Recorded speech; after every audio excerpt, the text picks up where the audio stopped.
পুরীর ট্রেন ধরতে যাওয়ার সময় হলো একটা বিশাল সমস্যা।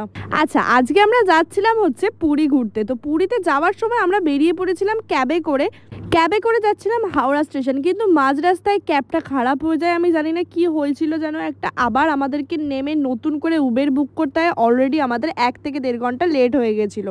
হাওড়া স্টেশন থেকে ট্রেন ছাড়ার টাইম ছিল 10:35 আর আমরা পৌঁছেছি স্টেশনে 10:20-তে। মানে বুঝতে পারছো, আমাদের হাতে একটুও সময় ছিল না। এত লাগেজ নিয়ে প্রথমে তো ভেবেছিলাম হয়তো পারবোই না ট্রেনটা ধরতে, কিন্তু অবশেষে পেয়েছিলাম ট্রেনটা। তারপরে রাত্রিবেলা লুচি আলুর তরকারি খেয়ে শুয়ে পড়েছিলাম। আর সকালবেলার দৃশ্যটা তো দেখতেই পাচ্ছ, সকাল সকাল উঠে গরম গরম চা খাচ্ছিলাম আর বাইরের সুন্দর ভিউটা এনজয় করছিলাম। মোটামুটি ওই ভোর 7:05 বাজে তখন আমরা পুরী স্টেশনে নামলাম। স্টেশন থেকে নেমে আমাদের অনেকটাই হেঁটে বাইরে অবধি গিয়ে অটো ধরতে হয়েছিল। যাই হোক, স্টেশনে নামার পর জয় জগন্নাথ বলে রওনা দিলাম নিজেদের হোটেলের উদ্দেশ্যে।